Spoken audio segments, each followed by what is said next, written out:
welcome to another episode of the Wavemakers Podcast, where we focus on the stories of the people leading the change at the intersection of maritime decarbonization and digital transformation. My guest today started from the automotive industry as a mechanical engineer, then switched to driving sustainability through consulting and is now a vice president at DP World. Welcome, Piotr Konopka. Thank you, Gordana. Pleasure to be here. I'm very excited for this conversation because usually when I do these talks or media engagements, it's much more about my work rather than a personal journey. So yes. I think it would be a very interesting opportunity to just reflect back on this sustainability and maritime journey. Yes. And my first question is actually behind all these titles. How would you describe yourself? Who is Piotr? Who is Piotr? Difficult question. So I'm a Polish citizen, but also very much a citizen of the world. I spent less than half of my life in Poland. Majority of this was in other countries, on other continents. I'm also married to a Korean, so my recently born child is half and half. So I'm very proud of this international upbringing, but also kind of my Polish background as well. I was born at 354 ppm. This is a common, slightly nerdy greeting of professionals working in the decarbonization and climate change space. It basically means that in the year that I was born, the CO2 concentration and particles per million in the atmosphere was at 354. That's, often people translate it to the year that they were born in. And then if you compare it to where we are in, as of 2024, we were at over 420. So just in my lifetime, that concentration has grown over 20%. Yes. Professor, that's personally, I would say. Yeah. Professionally, you almost said it all, but I'm more than happy to dive into the details. I didn't think initially that I will end up in the sustainability and especially the maritime field. So I did study mechanical engineering. I specialized in automotive engineering back at university in the UK. And during the course of my studies, I spent 6 months working in Germany for the Motorsport division of Toyota, which is interesting because, Motorsport is not generally seen as the most sustainable industry. And this was an absolutely fascinating time for me because back then I was around 21 years old.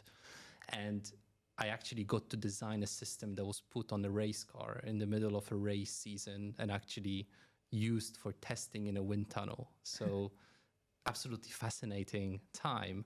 But the main learning I got from that experience is that the factory or the place where these very high performance cars were being produced used to be the home of Toyota's Formula One team. So they were a Formula One team for a number of years. And then they decided to make a switch to different type of racing, to what you call the world endurance racing, which allowed them to enter a car that was powered by a hybrid powertrain. And the main reason for this is that around that time, it was around 2009, 2010, when that happened, that's when they started promoting Toyota Prius. So that really got me thinking, is that the future of the industry?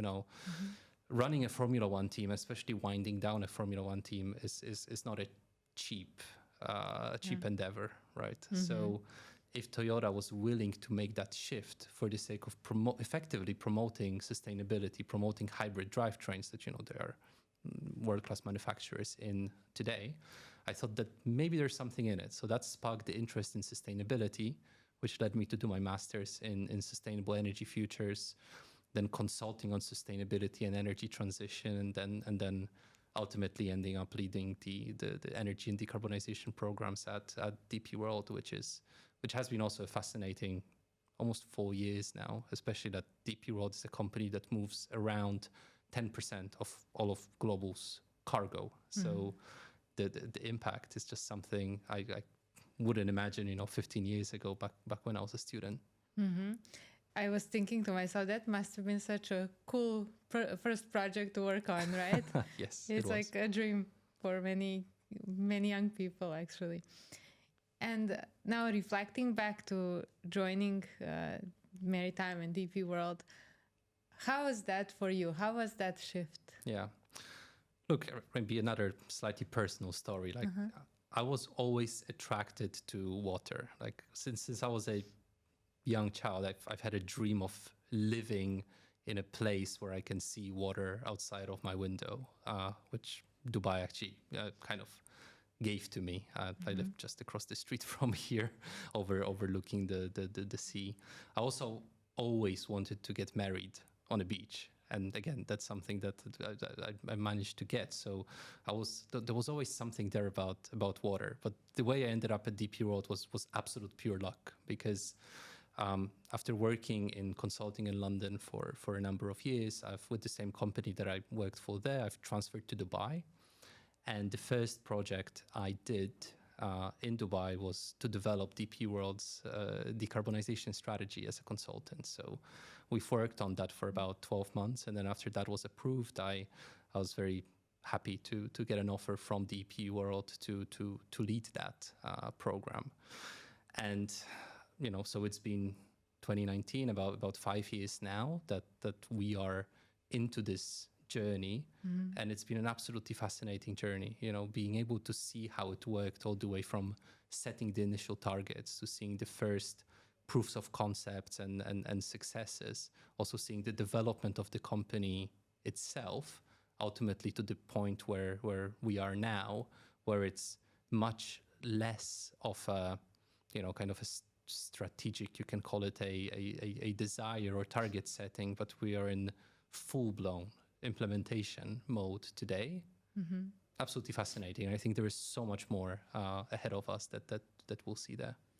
Also reflecting to similar time when I joined Maersk, it was also that 0 to 1 building phase. And I did find many parallels between that type of like strategy setting for decarbonization in the environment where there's so many unknowns to actually building a startup. And it's a bit different risk level because you're associated to a corporate, but the nature of it is very similar. And now it sounds like you're in the 1 to 100 zone.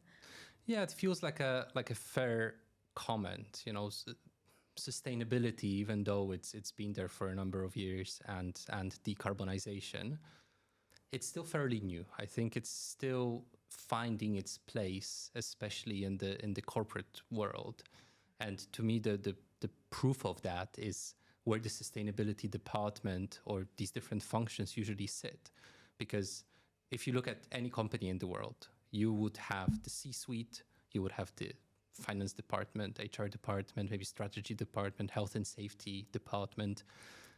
Usually you would find these departments in their own kind of fixed places within the organizational structure. But if you look at many organizations in the world and you ask, where is the sustainability team? Where is the decarbonization team? You will find all sorts of different answers. Sometimes it's strategic advisory to the CEO. Sometimes it's the strategy department. Sometimes it's reporting to the CFO. Sometimes, like in our case, it's part of the health, safety, and environment division. So I think it's still looking for its place, and I guess for the right reason. But these are the teething problems of indeed being almost a startup, a startup topic for a lot of the organizations out there. Yeah, one of the clients that we work with, for them, it's under HR. So the head of sustainability is sharing the role with the head of HR. And I think it depends of which of the ESG elements are strongest. So if it's more socially driven, then it's under HR. If it's, that's how they somehow put the reporting scheme. But you're right. And now, when I think about your current role, how does the previous experience build into it? I think everything I've done in the past has kind of built into it. I think the beauty of starting your career in consulting is that it gives you 10 years of experience in the 5 years you're there, just because of the magnitude of different projects you work on. You know, if you work on a different project every 3 to 6 months, sometimes it almost feels like you're joining a different company, because you need to learn how the organization works, what are their objectives, who are the key people, the whole kind of networking aspect. So, you know, even though for 5 or was it 7 years I've worked in consulting at only 2 companies, it just felt like many more companies, which I think really helped me in the current role that I have, to have that sort of a different perspective. And the academic background that I got from, well, first of all, mechanical engineering, and that is crucial to understand the technology behind it. But also the master's course I did in sustainable energy futures at Imperial, it's a beautifully crafted interdisciplinary course between the schools of natural science, engineering, and policy. So, you know, all of that brought together really, I think, builds a good decarbonization professional, because when you work in decarbonization, it's not only just about technology or about policy or about reporting or stakeholder management. It's literally all of these things combined together. What do you think is your superpower with that regard? I think I would like my superpower, and I hope that it is, its effectiveness. I'm a strong believer that perfectionism is the enemy of good enough, to be honest. And just with the amount of uncertainty we have in the space of decarbonization, I think you need to make quick decisions, almost fail fast, right? I think that's the startup startup term. Be a quick, good advisor to the management around that space. So you need to be extremely good at time management, stakeholder management, and being effective, and not being steered away if someone tells you that something cannot be done. I think that's a very important one here. Yeah, that is an important one, to have that pillar in you to ground you. And you are the fastest replier to emails ever, I think. Thank you. I'm amazed. I don't know how you achieve it, but... See, I hope that's the superpower. Not the email part, but the speed part. Yeah, the speed and the quick decision making. Yes. And if you were a vessel, which vessel would you be and why? I would probably be one of the new container vessels, because I'd like to believe that my work and my work ethic is structured around being predictable, dependable, on time, effective, right? Always there, kind of ready for service. But the reason I say new one is that I would hope to be one of these new ones that are methanol ready. So there is that element of being of dependency, being effective, being on time, being dependable, but also at this spark of innovation that might be the solution to decarbonizing the global industry. And if we look towards the future, and if you had a magic wand, so like strip everything that is kind of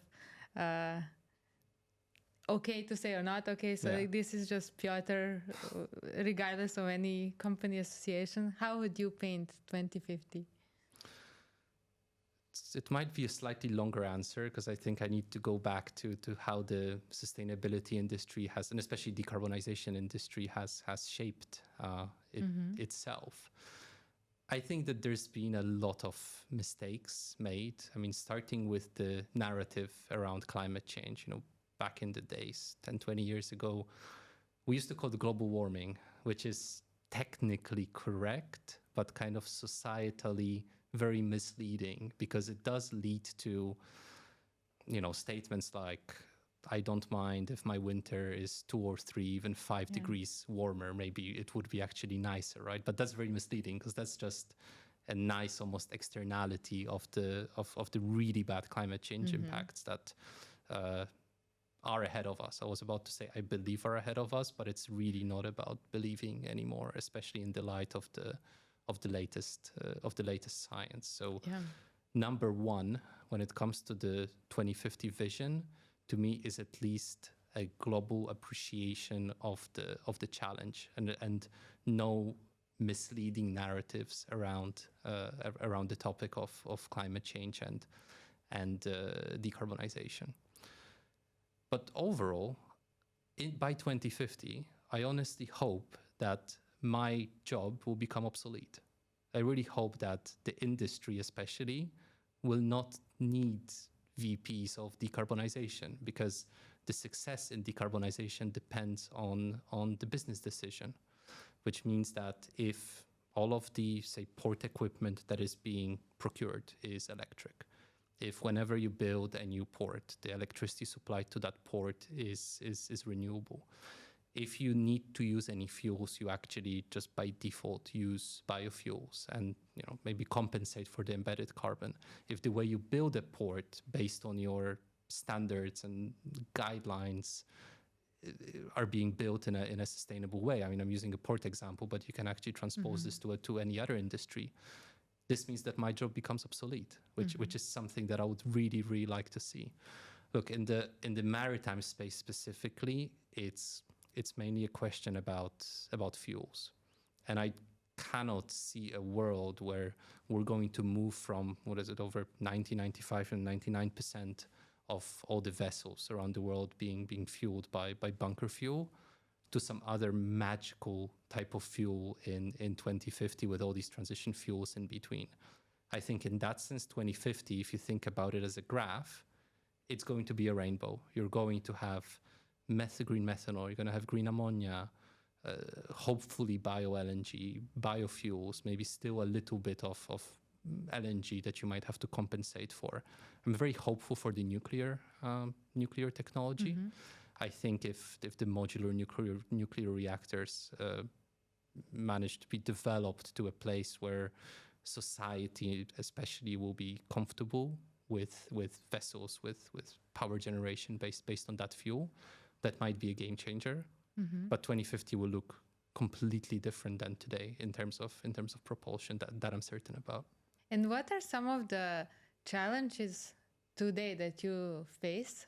More also internally, how you process it and how you approach it, perhaps as a suggestion to others? Sure. So, I talked about the narrative around decarbonization and climate change.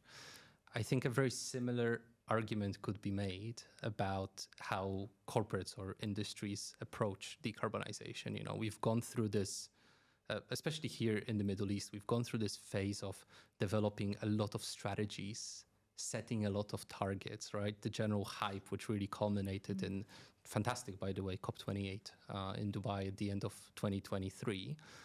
But I feel like after all these targets were set and after all the strategies were developed and we entered that phase of hard implementation, very hard implementation, that's really when it kind of hit everyone how difficult it is and how costly it is for a business to decarbonize. And I don't think that full appreciation existed before. So the crucial thing for decarbonization today is to bring value to the business. It's no more about evangelism, talking about targets.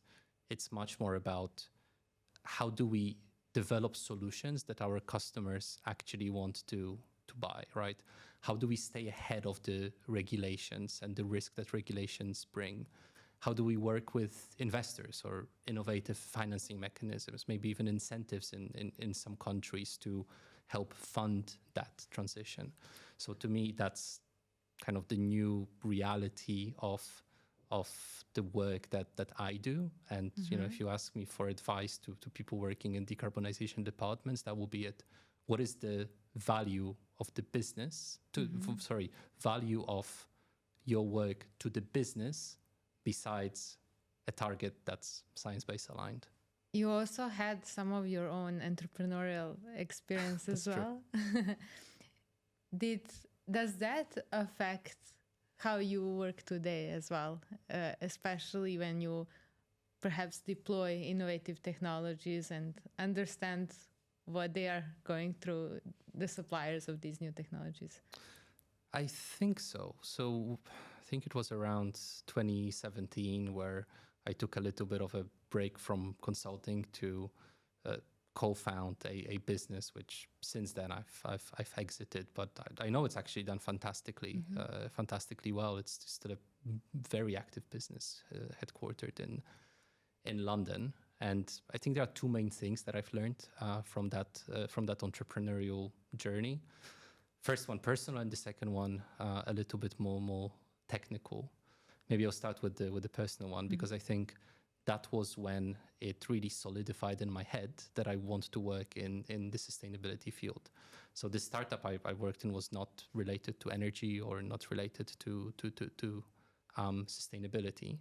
But I will never forget this one time, well, after we raised money and were accepted to an accelerator in New York, and we're going through a set of coaching sessions, right? Mentor sessions, like you usually do in the accelerator. I remember I was I had a meeting scheduled with one of the mentors, and I walked into the room, and he asked me a very simple question, right? He asked me, "Who are you?" And that's a question that seriously threw me off, because in these sessions I was more used to talking about my consulting experience, how well I'm prepared to run a business, or like this is what the business does. But he asked me, "Who am I?" And I said, I basically recited my CV. And then he said, "No, but like if you were to throw away your CV, who is it that you really are?" And back then I really had no answer to that question, but it really helped me think about what is it that I want to do. I've realized that I'm not necessarily passionate about that field, but I went back to exactly the story that I told at the beginning, right? My experience in motorsport, in sustainability, in consulting on energy transition. And that's how I kind of steered my career onwards. Technically, running a startup has really taught me a lot about cash flow. I think I did not appreciate how important cash flow is, when you're left with not a big amount of money, but bills to pay, or your own salaries to pay. And even a delay of someone paying you a few weeks later can really turn the whole business upside down. Commitment to it. I think the level of commitment that you need to have to the cause while working at a startup is a whole different level than if you're a salaried employee. And finally, the agility. You need to make decisions quickly. You need to fail fast. You need to experiment and continue innovating to find the solution that will propel your business or your cause forward. It is that thin line between being open and receptive to feedback, people's opinions, because many have opinions, right? And as you mentioned before, having that inner stability not to be easily swayed, but then to be agile enough to recognize the right moment to pivot if needed. Exactly. I couldn't agree more. What has your startup journey taught you in that sense? Similar. There are many decisions that we were so stubborn on, and today we are like, thank God we were stubborn on these things and we didn't allow others. But this is where I think the knowledge comes from, like when you have knowledge about certain topic that fortifies your belief, and also at the right moment to pivot when needed in terms of how we position our product, ourselves, to be patient, which is not my forte at all, but this is something that I'm learning. But it's, again, I think that many entrepreneurs don't have the patience, and that's one of the reasons why we become entrepreneurs. But at the same time, it is to be patient, to see results, to be consistent in repeating the things and kind of correcting the course, but patient to wait for it. And I think it's been the best self-learning journey, because it pushes all the buttons that you're weak on, and maybe you don't even understand. Every fear, it comes from something that you haven't processed within, and then you get to see it play out. Yeah, that's fascinating. Look, I always admire entrepreneurs, but also I think the term is intrapreneurs is when people are able to do this within the organization. Yeah. And that's one thing that also fascinates me about DP World. There are so many people within the company with such great ideas, and oftentimes the company does give them space to at least try the idea and then see what happens. And we've seen some fantastic projects out of this. For example, Box Bay, or the high bay storage system that we have the proof of concept here in Terminal 4 in Jebel Ali, which totally reimagines how port operations would look like. And that's exactly the example of that, of solid culture of entrepreneurship. Yeah, the magic happens when you have entrepreneurs, right? Internally, well, driven to make change and are familiar with what works, what doesn't.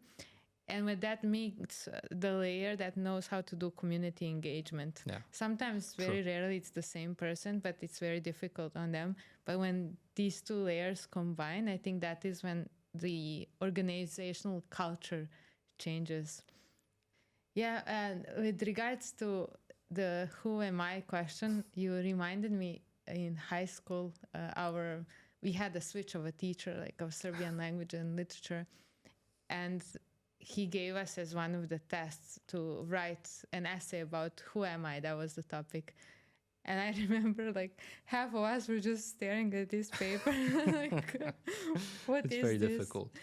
And I ended up writing a poem, but also by trying to understand kind of like what resonates with me, what makes me happy. And here too, I mentioned water and nature and like how leaf moves. And same as you said in the beginning, I too realized that I was always navigating towards water to find rest and peace and after exams.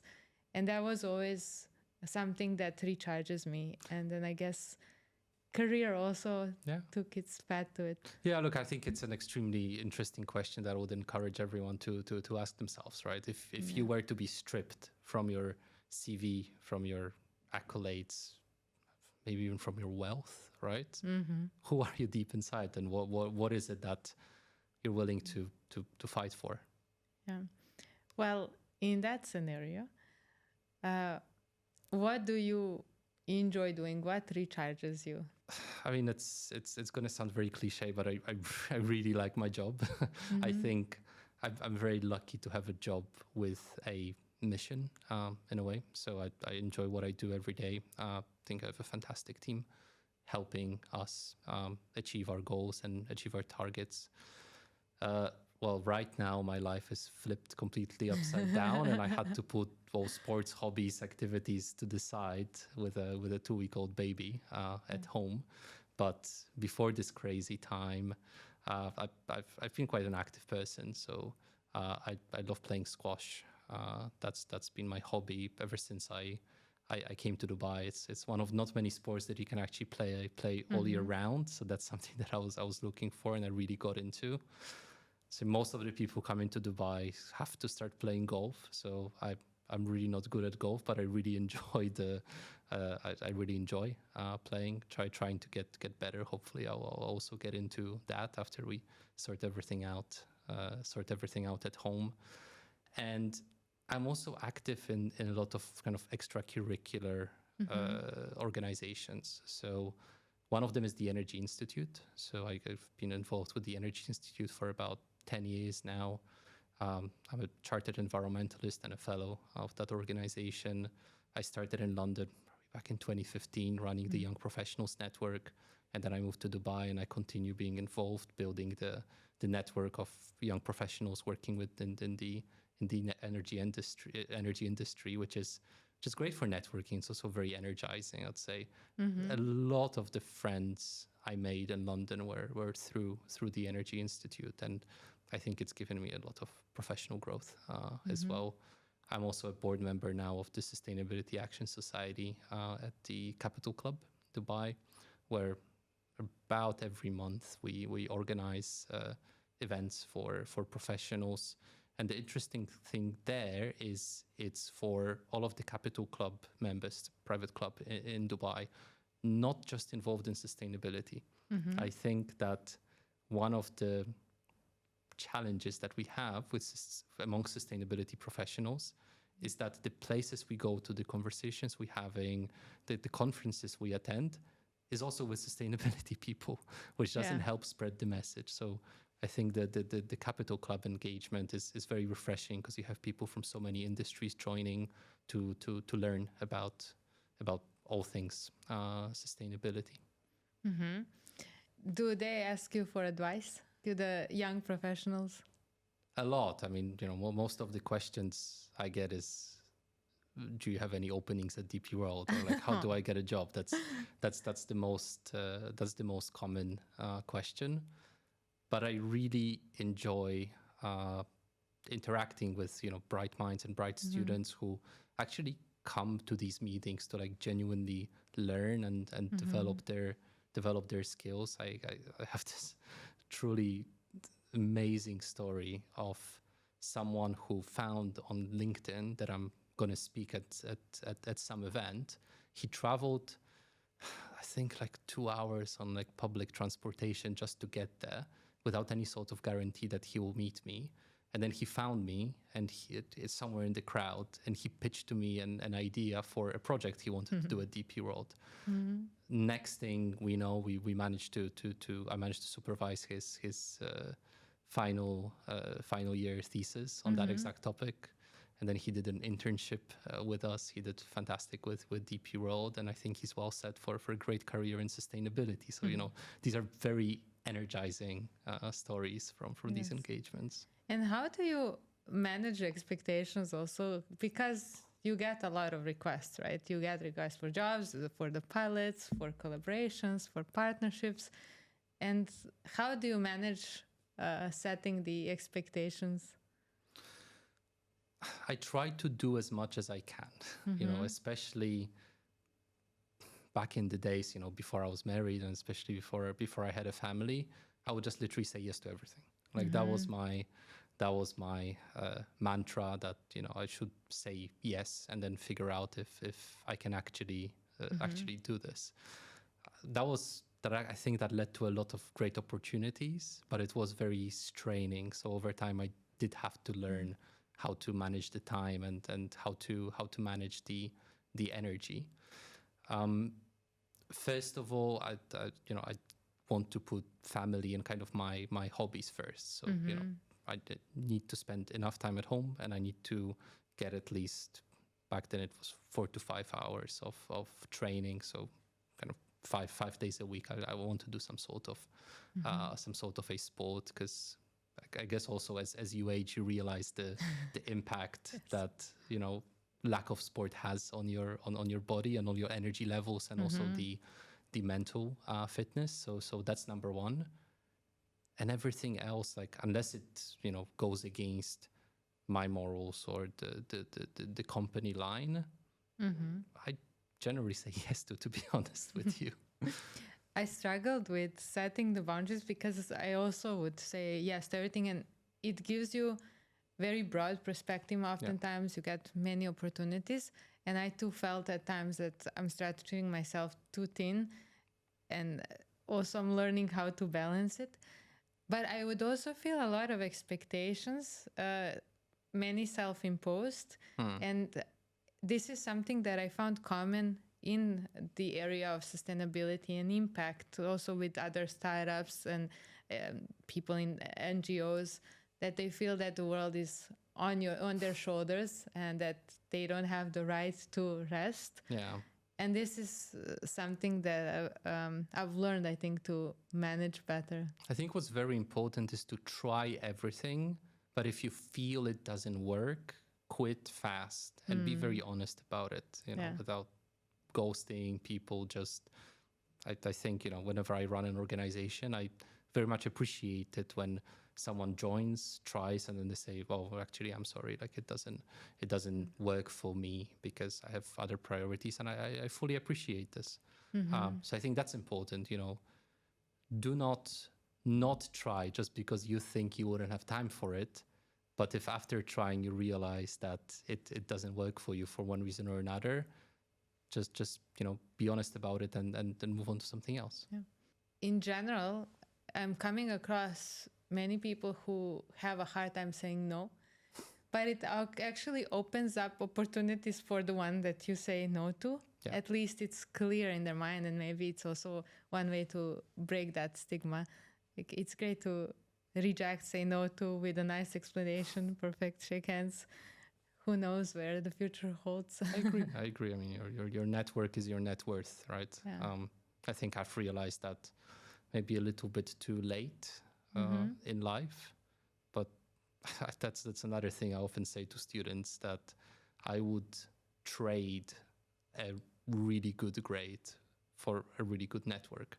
I think the reason the opportunity you have, especially when you get into a really good university, is the people you're surrounded with, right? And sometimes it's okay to trade that distinction and get a merit if it means that you build good, meaningful connections with your colleagues that, you never know, like, right?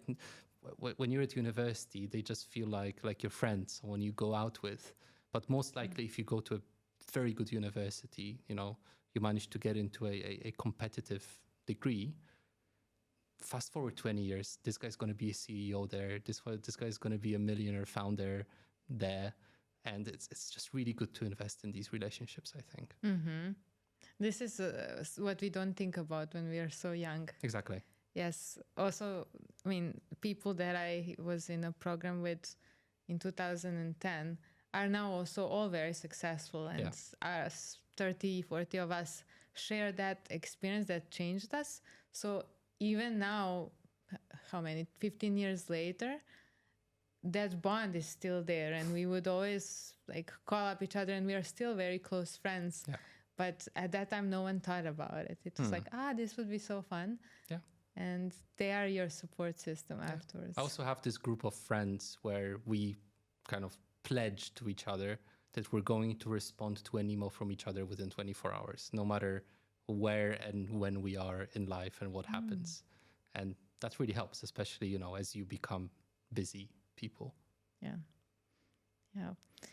Well, I will slow down the conversation here and also allow you to ask anything if you have. I have a technical question for you. Given the work that you do, especially around Fuel EU and a lot of the regulations, especially in Europe, do you believe that regulations are the key to decarbonizing the maritime industry? Yes. They give the acceleration and dictate the pace. And with regards to fuel, I wish it was stricter from the beginning. Okay. And I've seen companies who otherwise wouldn't do anything about it, right? They are shifting and making decisions to go for biofuels, test biofuels sooner than they expected, think about their orders a little bit differently. So I am at this point where I believe that the regulations are the first ones to dictate everything from top down.